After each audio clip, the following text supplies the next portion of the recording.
അസ്സലാമു അലൈക്കും. ഖബറിനെക്കുറിച്ചും സ്വർഗത്തെക്കുറിച്ചുമുള്ള പണ്ഡിതന്മാരുടെ പ്രഭാഷണങ്ങളാണ് വീഡിയോയിൽ. വീഡിയോ മുഴുവനായി കാണാൻ ശ്രമിക്കുക. ഇഷ്ടപ്പെട്ടാൽ സബ്സ്ക്രൈബ് ചെയ്യുക. വീഡിയോയിലേക്ക് കടക്കാം. തൗബ ചെയ്യാ സമയം കിട്ടൂല, യാത്ര പറയാ സമയം കിട്ടൂല, പൊരുത്തം ചോദിക്കാ സമയം കിട്ടൂല. എന്റെ പ്രിയപ്പെട്ട പെങ്ങളെ, എന്റെ പ്രിയപ്പെട്ട ഭാര്യ എപ്പോഴും പറയും, നിങ്ങൾ മരിക്കുന്നതിന് മുമ്പ് എനിക്ക് മരിക്കണം, നിങ്ങൾ മരിക്കുന്നതിന് മുമ്പ് എനിക്ക് മരിക്കണം. ഞാൻ അത്ഭുതത്തോടെ ചോദിച്ച്, എന്തുകൊണ്ടാ നീ എങ്ങനെ പറഞ്ഞത്? ആ സമയത്ത് അവള് പറഞ്ഞ മറുപടി, ഞാൻ മരിച്ചാൽ ഇക്കായ്ക്ക് സഹിക്കാൻ പറ്റും, പക്ഷേ ഇക്ക മരിച്ചാ എനിക്ക് സഹിക്കാൻ പറ്റില്ലല്ലോ.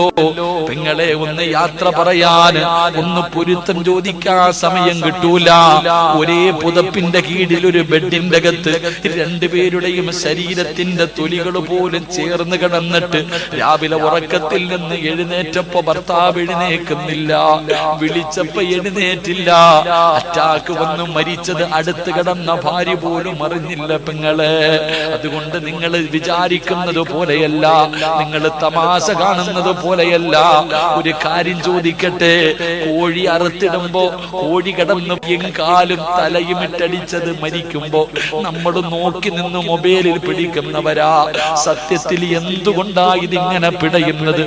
മരണവേദന സഹിക്കാൻ പറ്റാഞ്ഞിട്ടല്ലേ? മരണവേദന സഹിക്കാൻ കഴിയാത്തത് കൊണ്ടല്ലേ ഉമ്മ കോഴി കടന്ന് പിടയുന്നത്? അതെത്ര ഭാഗ്യമുള്ള ജീവിയാ, അതെത്ര ഭാഗ്യമുള്ള ജീവിയാ. നീ പറയും പ്രസവത്തിന് മരണവേദനയാണെന്ന് പറയരുത്. പ്രസവത്തിനൊരിക്കലും മരണവേദനയല്ല, മരണവേദനയുടെ ഒരു അംശമേ ഉള്ളൂ. മരണവേദനയുടെ ഒരംശമേ ഉള്ളൂ പ്രസവ വേദനയ്ക്ക്. നീ പ്രസവിക്കുന്ന സമയം കൂടിപ്പോയാ ഒരു ഡോക്ടറും 4 നേഴ്സുമാരും നിന്റെ കൈകാലും പിടിച്ചു. അത്രയല്ലേ ഉള്ളൂ, അത്രയല്ലേ ഉള്ളൂ. എങ്കിലൊരു മനുഷ്യന്റെ റൂഹ് പിടിക്കുമ്പോ 70,000 മലക്കുകൾ നിന്റെ കയ്യും കാലും പിടിക്കുമ്മ. 70,000 മലക്കുകൾ നമ്മുടെ കയ്യും കാലും പിടിച്ചു വെക്കും, നമ്മുടെ റൂഹ് വലിച്ചെടുക്കുമ്പോ. എന്തൊരു വേദനയാ പെങ്ങളെ, എന്തൊരു അവര് നമ്മളെ തല്ലുവല്ലോ. വിളിക്കടാ സിറാജ, നിന്നെ കൊണ്ടുപോകാൻ വന്നതാടാ, നിന്നെ രക്ഷപ്പെടുത്താൻ ആരെ വേണമെങ്കിലും നീ വിളിക്കും എന്ന് പറഞ്ഞുകൊണ്ട് തല്ലിച്ചതച്ചുകൊണ്ട് റൂഹ് പിടിക്കുന്ന രംഗം. ഇതൊന്നും കളിയല്ലല്ലോ, ഇതൊന്നും തമാശയല്ലല്ലോ. എന്തേ ചിന്തിക്കാത്തത്? വയത് കേട്ടിങ്ങനെ പോയിട്ട് കാര്യമൊന്നുമില്ല. ജീവിതത്തിൽ എന്തെങ്കിലുമൊക്കെ മാറ്റം വേണ്ടേ പെങ്ങളെ? മഹാനായ ആദരവായ പ്രവാചകൻ നബി മുഹമ്മദ് മുസ്തഫ സല്ലല്ലാഹു അലൈഹി വസല്ലമ തങ്ങൾ മരിക്കുന്നതിന്റെ തലേ ദിവസം തന്റെ വീടിനകത്തിരുന്ന അവസാനത്തെ ദിർഹവും എടുത്തു. തന്റെ വീടിന്റെ അകത്തുണ്ടായിരുന്ന അവസാനത്തെ ദിർഹവും എടുത്തിട്ട് ആയിഷ ബീവിയുടെ കയ്യിൽ കൊടുത്തിട്ട് പറഞ്ഞു, പാവങ്ങൾക്ക് കൊണ്ടുട്, ഇത് പാവങ്ങൾക്ക് കൊണ്ടുപോയി കൊടുക്ക്. എന്റെ വീടിന്റെ അകത്ത് 1 രൂപ പോലും നീ വെക്കരുത്. എല്ലാം കൊണ്ടുപോയി കൊടുത്തു. നമുക്ക് പള്ളിക്ക് ചോദിച്ചാ കൊടുക്കാനില്ല, കടം വീട്ടാ ചോദിച്ചാ കൊടുക്കാനില്ല, നല്ല കാര്യങ്ങൾക്ക് വേണ്ടി ചോദിച്ചാ കൊടുക്കാനില്ല. അവസാനത്തെ ദിർഹവും സദഖ കൊടുത്ത നബി മുഹമ്മദ് മുസ്തഫ സല്ലല്ലാഹു അലൈഹി വസല്ലമ തങ്ങൾ പിറ്റേ ദിവസം അസ്റായിൽ വന്ന് റൂഹ് പിടിക്കുമ്പോ റസൂലുള്ളാഹ് കരയാൻ തുടങ്ങി, മുത്തുനബി കരയാൻ തുടങ്ങി. എന്നിട്ട് ചോദിക്കുന്നു, അസ്റായിലേ, എന്തൊരു വേദനയാ അസ്റായിലേ, എന്തൊരു വേദനയാ അസ്റായിലേ, നിനക്കൊന്ന് പതുക്കെ പിടിക്കാൻ പറ്റുമോ അസ്റായീൽ? അസ്റായീൽ അലൈഹിസ്സലാം പറഞ്ഞു, എനിക്കറിയില്ല നബിയേ, ഇതിനെക്കാളും മയമായിട്ട് റൂഹ് പിടിക്കാൻ എനിക്കറിയില്ല നബിയേ. അസ്റായീൽ പോലും കരഞ്ഞില്ലേ ചെറുപ്പക്കാരാ? അള്ളാഹുവിന്റെ പ്രവാചകന് വേദന സഹിക്കാൻ കഴിയാതെ എഴുന്നേക്കും, തിരിച്ചു കിടക്കും, തിരിഞ്ഞും മറിഞ്ഞും കിടക്കും. അടുത്തിരിക്കുന്ന പാത്രത്തിന്റെ അകത്ത് നിന്ന് വെള്ളം കോരിയിട്ട് മുഖത്തൊഴിക്കുകയാ. ഈ ലോകം തന്നെ പടയ്ക്കാൻ കാരക്കാരായ മുത്തുനബിയുടെ അവസ്ഥയാണ്. അള്ളാന്റെ റസൂലിന്റെ വഫാത്തിന്റെ വേളയിലാണ് ആയിഷ എന്ന പ്രിയപ്പെട്ട ഭാര്യ, മക്കളില്ല പെങ്ങളെ നീ പഠിക്കേണ്ട പാഠം, നീ പ്രസവ വേദന അനുഭവിച്ചവളാണ്. ആയിഷ ബീവിക്ക് ആ വേദന പോലും അറിയില്ല. കാരണം ആയിഷ ബീവിക്ക് മക്കളില്ല. ആയിഷ ബീവിക്ക് മക്കളില്ലായിരുന്നു. ആയിഷ ബീവിയുടെ മടിയിലാണ് മുത്തുനബി കിടന്നത്. ആയിഷ ബീവി ഇങ്ങനെ മുത്തുനബിയുടെ മുഖത്ത് തുണി മുക്കിയിട്ട് ഇങ്ങനെ തുടച്ചു കൊടുക്കുമ്പോ റസൂലുള്ള പറഞ്ഞു, ആയിഷ ആയിഷ ഇന്നലിൽ മൗതി ലസക്കറാ, മരണത്തിന് വല്ലാത്ത വേദനയുണ്ട് ആയിഷ, ഒരുങ്ങണേ ആയിഷ. അതുകൊണ്ട് എന്റെ പ്രിയപ്പെട്ടവരോട് ഞാൻ ചോദിക്കുകയാണ്, നമ്മളും മരിക്കുമല്ലോ. കുല്ലു നഫ്സിൻ ദായിഖത്തുൽ മൗത്ത്, മരണം നമ്മളെ തേടിയും ഒരു ദിവസം വരുമല്ലോ. എന്റെ പ്രിയപ്പെട്ട പെങ്ങളെ, 36 വയസ്സുള്ള ഒരു ഉസ്താദ് കൊറോണ ലെൻസിൽ ബാധിച്ചിട്ട് മരണത്തോട് മല്ലടിച്ചുകൊണ്ട് കിടക്കുകയാ. പ്രസംഗം കേൾക്കാനല്ല, 12 മണിക്ക് തിരിച്ചു വരാമെന്ന് പറഞ്ഞിട്ടല്ല. എന്തിനാണ് പോവാ? യുദ്ധം ചെയ്യാനാണ്. തിരിച്ചു വരുമെന്നൊന്നും ഉറപ്പില്ല. തന്റെ പ്രിയപ്പെട്ട ഉമ്മു ജമീലത്തെന്ന് പറയുന്ന ഭാര്യയോട് സംസാരിച്ചു കൊതി തീരാത്ത ഹല്ലലാ റളിയല്ലാഹു തആല അൻഹയോട് ആ പ്രിയപ്പെട്ടവൾ ചോദിക്കുന്നു, മാരനേ എപ്പോഴാ മടങ്ങി വരിക? ഹല്ലലാ റളിയല്ലാഹു തആല അൻഹു പറയുന്നു, പെണ്ണേ ഉറപ്പ് പറയാൻ കഴിയില്ല. എന്റെ ചങ്കില് ജീവനുണ്ടെങ്കിൽ, എന്റെ കൈകാലുകൾ നഷ്ടപ്പെട്ടു പോയാലും പെണ്ണേ ആദ്യമായിട്ട് ഞാൻ വരുന്നത് മണവറയില. അതുകൊണ്ട് മണവറ അടയ്ക്കേണ്ട പെണ്ണേ. പെണ്ണ് പറയുകയാണ്, ഇന്ന് പോകണമെന്നുണ്ടോ? നിബിതങ്ങളോട് പറഞ്ഞാ പോരെ, നിക്കാഹ് കഴിഞ്ഞതല്ലേ, നിക്കാഹ് കഴിഞ്ഞതല്ലേ. ഹല്ലലാ റളിയല്ലാഹു എന്ന് പറയുന്നു, പെണ്ണേ എനിക്ക് നീയല്ല വലുത്, എനിക്കെന്റെ ജീവിതമല്ല വലുത്, എനിക്കെന്റെ മാണിക്യമുത്തായ നബി മുഹമ്മദ് മുസ്തഫ. സ്വലാത്ത് മറക്കല്ലേ. എത്ര എഴുന്നള്ളത്ത് നടന്നാലും ചാവക്കാടിന് ആകെയുള്ള ഒരു സ്വത്തെന്ന് പറയുന്നത് സ്വലാത്താണ്. അത് മറക്കല്ല മോനെ, മറക്കല്ല മോനെ. മക്കയുടെ രാജാവ് നബി മുഹമ്മദ് മുസ്തഫ. എത്ര കോമാളിത്തരം നടന്നാൽ ചാവക്കാടിന്റെ മുഖമുദ്രേ സ്വലാത്ത് നബിയുനാ മുഹമ്മദ് മുസ്തഫ. ലോകത്തെന്തൊക്കെ നടന്നാൽ ചാവക്കാടുള്ള ചെറുപ്പക്കാരോ ബാദരി ഉസ്താദിന്റെ പിന്നിൽ കൂടിയിട്ട് ആവേശത്തോടെ സ്വലാത്ത് തള്ളിയ ചെറുപ്പക്കാരാ, ആ മുഖമുദ്ര മാത്രം നീ പാഴാക്കി കളയല്ല മോരെ. എന്തൊക്കെ നഷ്ടപ്പെട്ടാൽ ആ വീര്യം നിങ്ങൾ കളയൂല ഉസ്താദ്.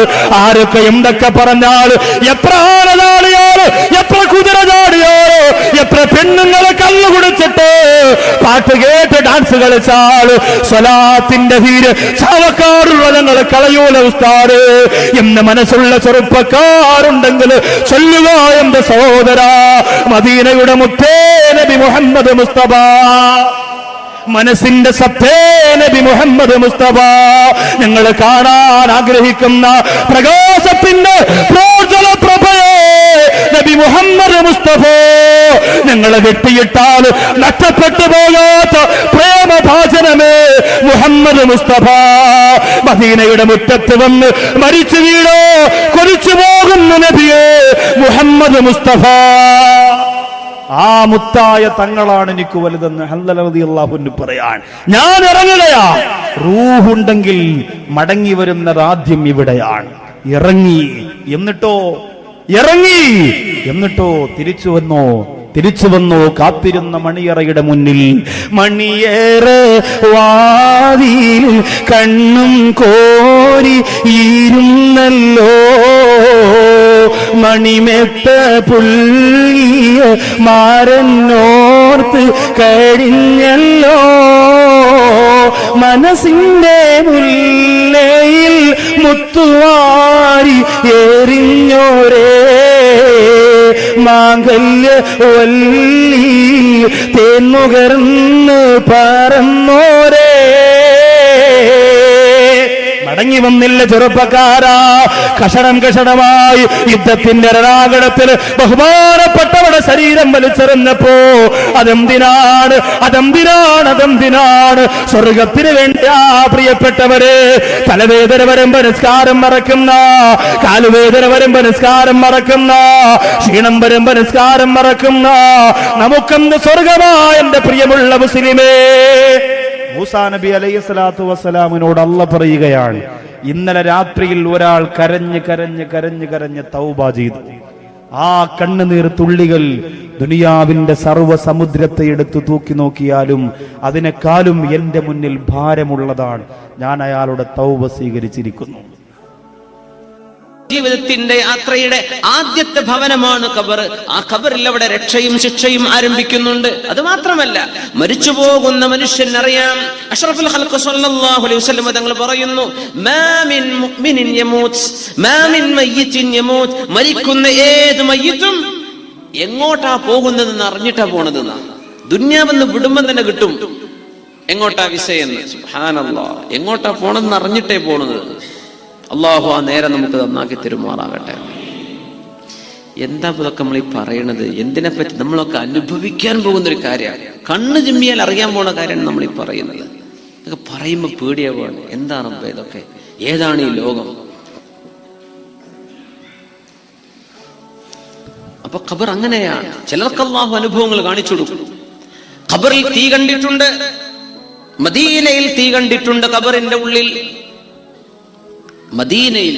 മദീനത്തെ പ്രാന്തപ്രദേശങ്ങളിൽ മഹാനായ അംറു ബിൻ ദീനാർ റളിയല്ലാഹു അൻഹു ആണ് ഹദീസ് പറഞ്ഞു തന്നിട്ടുള്ളത്. മദീനയിൽ ഒരാൾ തന്റെ സഹോദരി അവര് അസുഖമായി കിടന്നപ്പോ സന്ദർശിക്കാൻ വേണ്ടി ചെന്നു. രോഗബാധിതയാണ്. സന്ദർശിക്കാൻ ചെന്നു. ആ അസുഖത്തിൽ ആ പെണ്ണ് മരിച്ചു. അവരെ മറവ് ചെയ്തു, കഫൻ ചെയ്തു, നിസ്കരിച്ചു, മറവ് ചെയ്ത് തിരിച്ചു പോന്ന് വീട്ടിലേക്കെത്തി. തന്റെ ഒരു സഹോദരി, തന്റെ ഒരു ഉഖ്തുൻ ഫീ നാഹിയത്തിൽ മദീന, മദീനയിൽ തന്നെ താമസിക്കുന്ന അദ്ദേഹത്തിന്റെ സഹോദരി.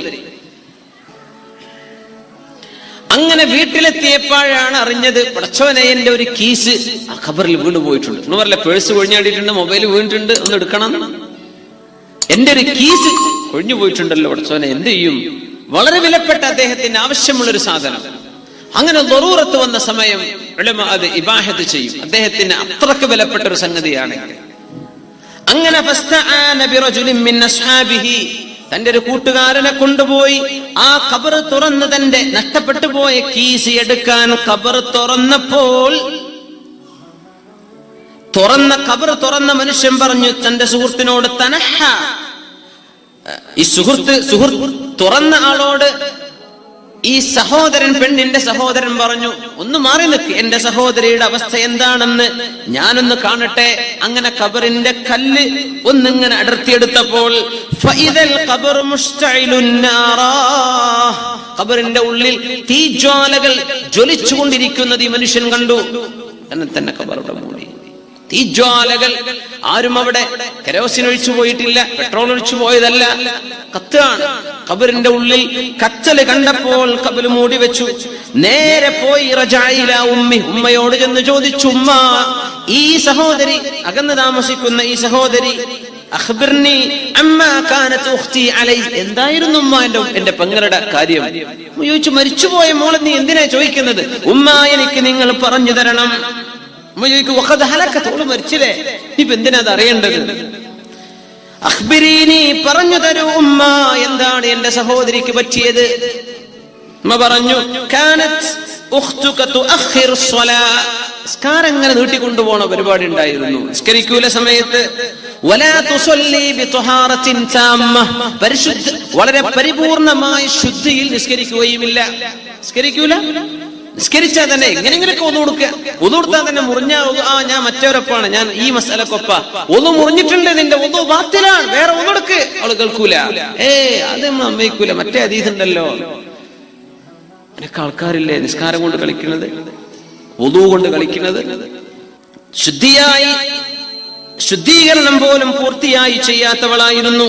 അതുമാത്രമല്ല, അയൽപക്കത്തെ വീട്ടുകാർ ഉറങ്ങിയാൽ വീട്ടുകാരുടെ വാതിൽക്കൽ പോയി ചെവി വെച്ചവൾ കേൾക്കുമായിരുന്നു എന്തൊക്കെയാണ് സ്വകാര്യം അടക്കപ്പറച്ചിലുകൾ. എന്നിട്ടത് അയൽ വീട്ടുകാർക്ക് പറഞ്ഞ് ഏഷണയും പറഞ്ഞു നടക്കുന്ന സ്വഭാവം നിന്റെ പെങ്ങൾക്കുണ്ടായിരുന്നുവെന്ന് പറഞ്ഞു കൊടുക്കുന്നു. സുബ്ഹാനല്ലാഹ്.